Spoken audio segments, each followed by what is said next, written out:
ada keterangan yang berubah-ubah. Nah, ada keterangan berubah-ubah itu sama dari kasus Irjen FS ini dan KM 50. Nah, saya bilang kasus Duren 3 lah ya. Dari kasus Duren 3 ini dan juga kasus KM 50 ada keterangan yang berubah-ubah. Irisannya sama.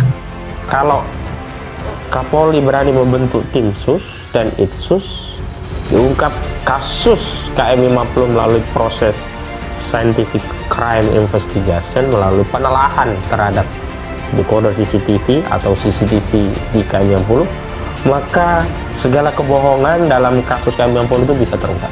Maka Anda bukalah siapa yang mengorder untuk Anda menjalankan Satgasus ini sebagai tim eksekusi kilometer 50, yang mungkin Anda bisa bernyanyi juga. Terus terang saja bahwa target Anda adalah untuk melenyapkan Habib Rizik Syihab. Buka saja. Rekaman CCTV tidak mungkin bisa berbohong, berbeda dengan keterangan saksi. Keterangan saksi bisa direkayasa. Saksi yang satu dengan saksi yang lainnya bisa didesain agar bohong dan saling menguatkan kebohongan. Tetapi rekaman CCTV tidak mungkin bisa dikotak-atik. Dan kalau terjadi kotak-atik, maka itu bisa terdeteksi secara saintifik. Lagi-lagi kita akan tempuh hal ini untuk memperkuat ke dunia internasional. Bisa saja kita berkoordinasi dengan tim yang memang menangani hal ini dari TP3 dan kawan-kawan. Kemudian juga kita tidak henti-hentinya mendesak pihak DPR rencananya nantinya untuk membuka ulang kasus ini, ya, untuk peduli dengan kasus ini. Gitu. Bagaimana bisa satu orang ini ternyata membuka rekayasanya, apalagi yang 6 ini udah nyata-nyata gitu loh.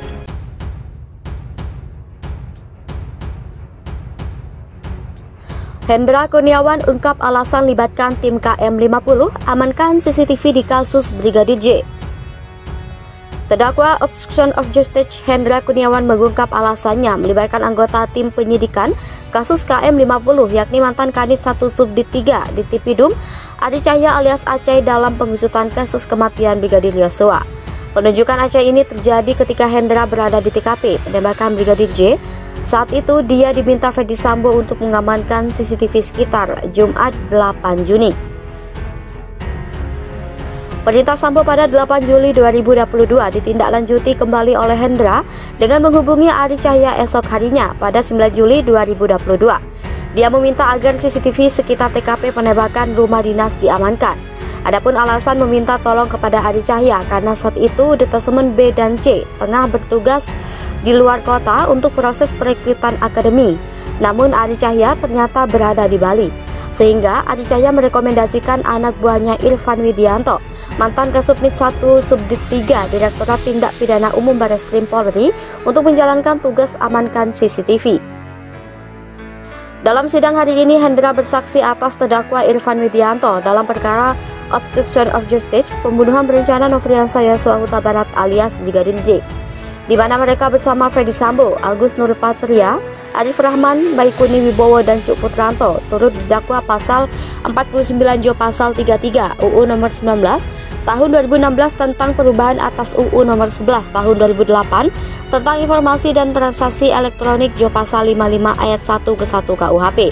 Selanjutnya para terdakwa juga terjerat dengan pasal 48 Jo pasal 32 ayat 1 UU nomor 19 tahun 2016 tentang perubahan atas UU nomor 11 tahun 2008 tentang informasi dan transaksi elektronik. Jo pasal Kurniawan ungkap alasan libatkan tim KM 50 amankan CCTV di kasus Brigadir J. Terdakwa obstruction of justice Hendra Kurniawan mengungkap alasannya melibatkan anggota tim penyidikan kasus KM 50 yakni mantan Kanit 1 Subdit 3 di Tipidum Adi Cahya alias Aceh dalam pengusutan kasus kematian Brigadir Yosua. Penunjukan Aceh ini terjadi ketika Hendra berada di TKP penembakan Brigadir J. Saat itu dia diminta Ferdi Sambo untuk mengamankan CCTV sekitar Jumat 8 Juni. Perintah Sambo pada 8 Juli 2022 ditindaklanjuti kembali oleh Hendra dengan menghubungi Adi Cahya esok harinya pada 9 Juli 2022. Dia meminta agar CCTV sekitar TKP penembakan rumah dinas diamankan. Adapun alasan meminta tolong kepada Ari Cahya karena saat itu detasemen B dan C tengah bertugas di luar kota untuk proses perekrutan akademi. Namun Ari Cahya ternyata berada di Bali.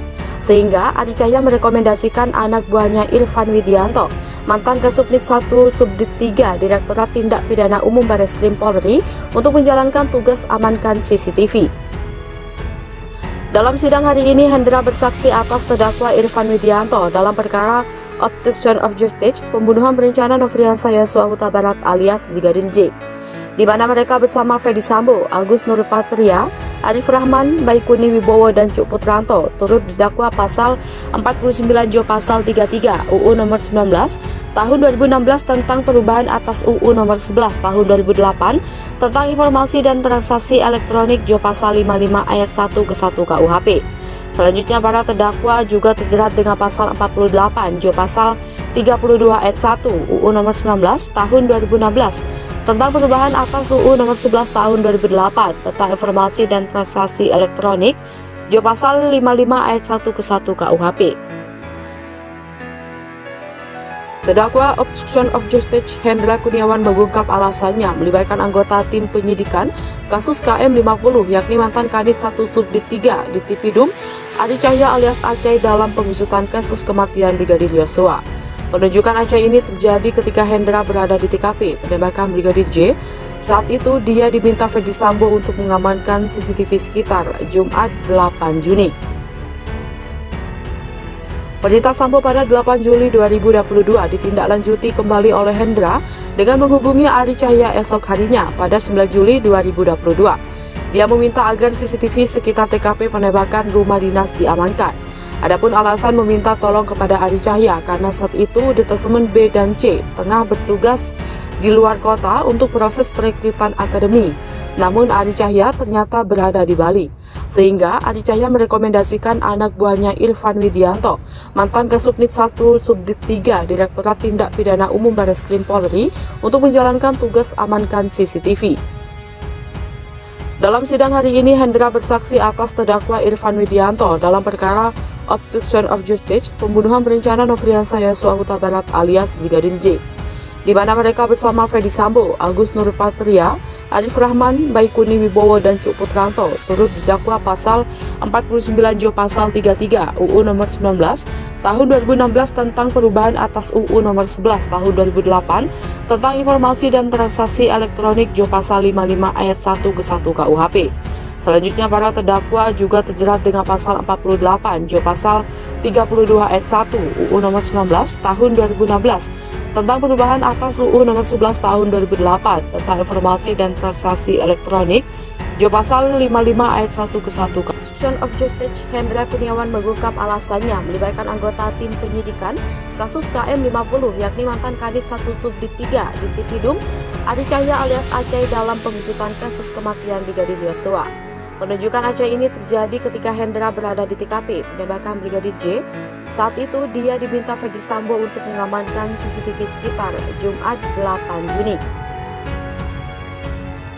Perintah Sambo pada 8 Juli 2022 ditindaklanjuti kembali oleh Hendra dengan menghubungi Ari Cahya esok harinya pada 9 Juli 2022. Dia meminta agar CCTV sekitar TKP penembakan rumah dinas diamankan. Adapun alasan meminta tolong kepada Ari Cahya karena saat itu detasemen B dan C tengah bertugas di luar kota untuk proses perekrutan akademi. Namun Ari Cahya ternyata berada di Bali. Sehingga Ari Cahya merekomendasikan anak buahnya Irfan Widianto, mantan Kasubnit 1 Subdit 3 Direktorat Tindak Pidana Umum Bareskrim Polri, untuk menjalankan tugas amankan CCTV.